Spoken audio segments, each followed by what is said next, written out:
नमस्कार। अनादि TV UP के सभी दर्शकों को महाशिवरात्रि की बहुत बहुत शुभकामनाएं। आज बात खबर की नहीं है, आज बात है महाशिवरात्रि की। आज हम जानेंगे कि महाशिवरात्रि का पर्व किस लिए महत्वपूर्ण है, किस लिए विशेष है और क्यों मनाया जाता है। तो आइए जानते हैं कि महाशिवरात्रि के मनाने के पीछे क्या अवधारणाएं हैं, शास्त्रों में क्या वर्णित है, क्या है इसकी महिमा और इसके पीछे की कहानी क्या है, जिसकी वजह से महाशिवरात्रि का पर्व हम सभी मनाते हैं। उल्लेख मिलता है कि सती और भोलेनाथ के विवाह से सती के पिता दक्ष नाराज थे। इस वजह से उन्होंने अपनी पुत्री का और शिव का परित्याग कर दिया था। शिव और सती देवी तपस्या में रत थे कि एक दिन आकाश मार्ग में हलचल सुनाई पड़ी। गंधर्व गीत गायन करते हुए जा रहे थे। इससे शिव की समाधि खुली। माता सती ने उनसे कहा कि ये क्यों हो रहा है, क्यों देवता गंधर्व किन्नर सब गीत गायन करते हुए जा रहे हैं। तो भोलेनाथ ने बताया कि आपके पिता दक्ष को देवताओं का प्रजापति नियुक्त किया गया है, उसी की खुशी में ये सभी लोग वहाँ पर एक महा आयोजन है वहीं जा रहे हैं। माता सती ने भी वहाँ जाने की जिद की तो भोलेनाथ ने कहा कि आपके पिता ने आपका निष्कासन कर दिया है और जहाँ से निमंत्रण ना आए वहाँ पर नहीं जाना चाहिए, चाहे वो पिता का ही घर क्यों ना हो। लेकिन क्योंकि सती बहुत दिन से अपने मायके से दूर थी, उन्हें परिवार की याद आ रही थी, इसलिए उन्हें प्रभु से जिद किया कि मुझे जाना है।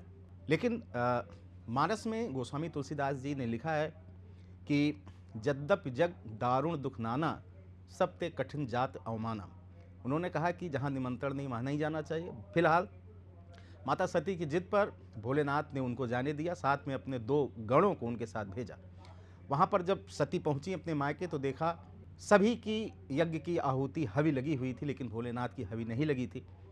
और वहाँ पर उनकी बहनों ने उनका उपहास उड़ाया। हालांकि माता उनकी बहुत प्रसन्न मुद्रा में मिली, पिता ने बात तक नहीं की, दक्ष प्रजापति ने। और जब हवन के समय भोलेनाथ की हवि यानी उनका भाग उनके लिए हवन का प्रबंध नहीं देखा तो वो नाराज़ हो गई। उन्होंने कहा कि जहाँ मेरे पति का अपमान हो वहाँ मैं एक पल ठहर नहीं सकती, और मैंने अपने पति यानी भोलेनाथ के मना करने पर भी मैं यहाँ आई और मुझे यहाँ पर अपमान प्राप्त हुआ। अब मैं पलट कर किस मुँह से शिव जी को अपना मुँह दिखाऊंगी और क्या भाव लेकर मैं उनके सामने फिर से उपस्थित होंगी।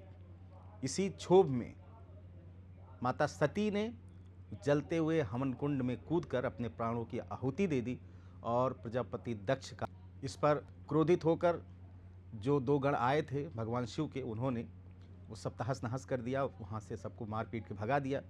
कहानी यहाँ पर ख़त्म होती है। जाते हैं शिव जी को ये सूचना जैसे मिलती है, वो सती का शव लेकर पूरे ब्रह्मांड में घूमते हैं। कहते हैं कि सती के टुकड़े जिन जिन स्थानों पर गिरे उन उन स्थानों पर आज एक बहुत बड़ी मान्यता है। वहाँ 9 दुर्गा का स्थान, अलग अलग जगह शक्तिपीठों की स्थापना उस पर हुई है। लंबी कहानी है इसके पीछे, उस पर नहीं जाते हैं, आगे बढ़ते हैं।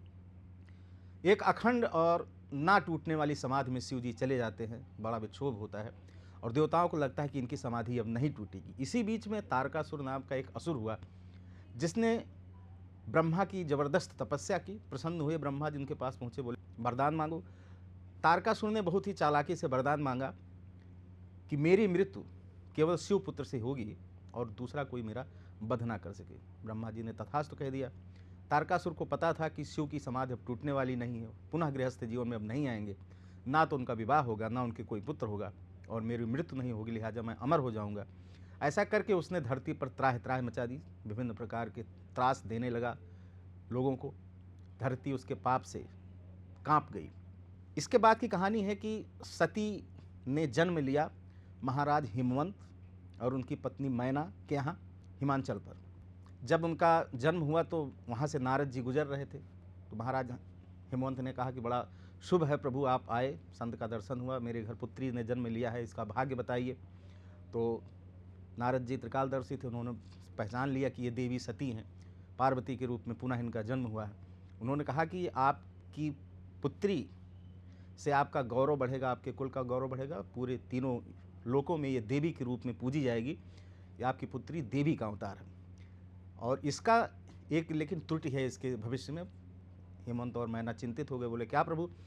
उन्होंने कहा कि इसका पति अमंगल वेशधारी होगा, यानी उलूल जुलूल कपड़े पहनेगा या पहनेगा ही नहीं, या क्या करेगा, कैसे करेगा? अमंगल वेशधारी, उसका वेश जो है अमंगल होगा। मैना बहुत परेशान हो गई कि प्रभु आपने इस तरीके से बता दिया तो बड़े चिंता का विषय है। अंत में उन्होंने एक इशारा किया नारद भगवान ने कि संसार में अमंगल वेशधारी भगवान शिव हैं, अगर आपकी पुत्री शिव को अपने पति के रूप में वरण कर ले तो पूरे तीनों लोकों का कल्याण होगा, साथ में शुभ ही शुभ होगा। लेकिन सब लोग जानते थे कि शिव की अखंड समाधि इसको कोई नहीं तोड़ सकता है। लेकिन माता पार्वती, क्योंकि सती का अंश थी, उनको पता था, उन्होंने प्रण किया। गोस्वामी जी लिखते हैं कि पार्वती ने कहा कि जन्म कोट लग रगर हमारी, बरहु शंभु न तरहु कुंवारी। ऐसा करके वो वन को चली गई। कुछ दिनों बाद, कुछ दिन भोजन बार बतासा, कुछ दिन पानी पीकर जिंदा रही, कुछ दिन हवा पीकर जिंदा रही, उसके बाद जंगल के पत्तों को खाकर रहती थी, फिर जंगल के पत्तों को भी छोड़ दिया, तो इसलिए उनका एक नाम अपर्णा भी है, यानी कि पत्ते जो का खाती थी वो भी उन्होंने उसका भी परित्याग कर दिया, इसलिए पार्वती का एक नाम अपर्णा भी कहा जाता है। बड़ी कठिन तपस्या उनकी, देवता प्रसन्न हुए। उन्होंने अपने मंतव्य देवताओं के समक्ष कहा कि मैं शिव जी से विवाह करना चाहती हूँ। उन्होंने उनकी तपस्या को देखकर तथास्तु कह दिया, लेकिन अब प्रश्न उठता था कि भगवान शिव की समाधि को तोड़ा कैसे जाए। सारे देवता इकट्ठा हुए। तारकासुर का आतंक इतना बढ़ गया था कि उसके लिए शिव के पुत्र का होना बड़ा आवश्यक था। लोक कल्याण के लिए सारे देवता भगवान विष्णु के पास गए, सभी लोग इकट्ठा हुए, तो ये कहा कि किसी तरीके से भगवान शिव की समाधि को भंग किया जाए और उनको एक बार फिर से गृहस्थ जीवन में प्रवेश किया जाए कि माता सती के ही रूप में पार्वती ने अवतार लिया है, पार्वती को भगवान शिव स्वीकार करें, इसके लिए योजना बनी। कामदेव को बुलाया गया कि आप अपने कौतुक से भगवान शिव की समाधि को भंग कीजिए।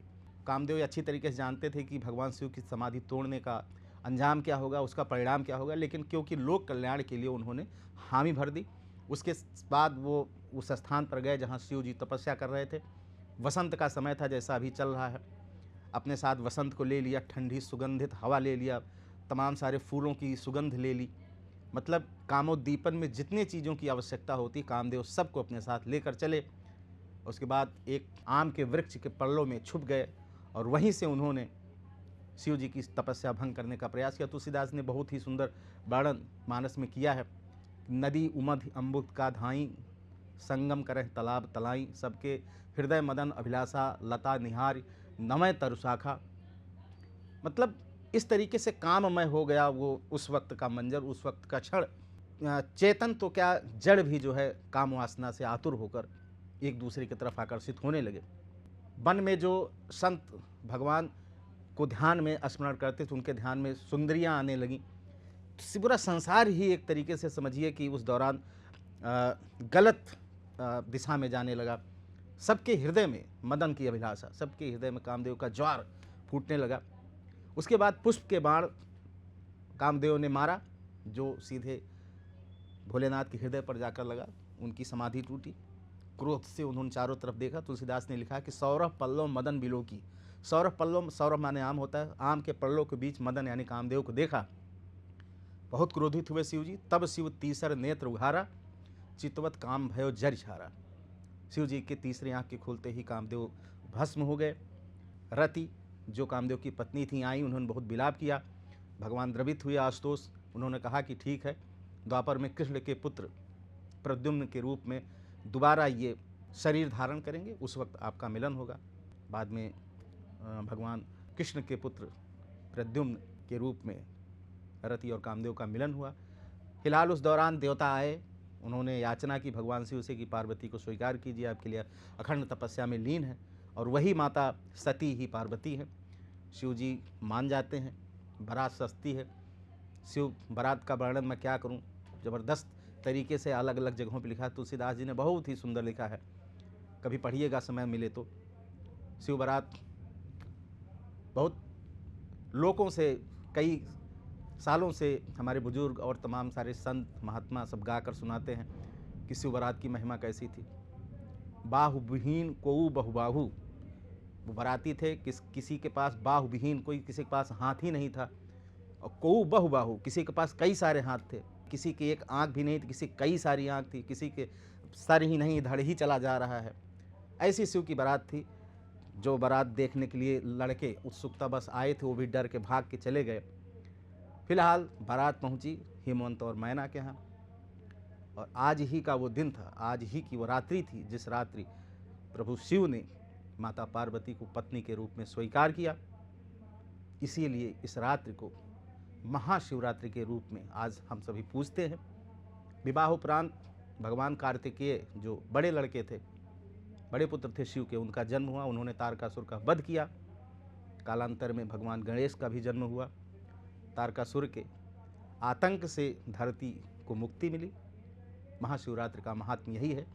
इसी कारण इस रात्रि को महाशिवरात्रि के रूप में जाना जाता है। इस रात्रि को लोग जागरण करते हैं, भजन करते हैं और प्रभु से अपने कल्याण की कामना करते हैं, क्योंकि शिव का अर्थ ही होता है कल्याण। शिव कल्याण के देवता हैं।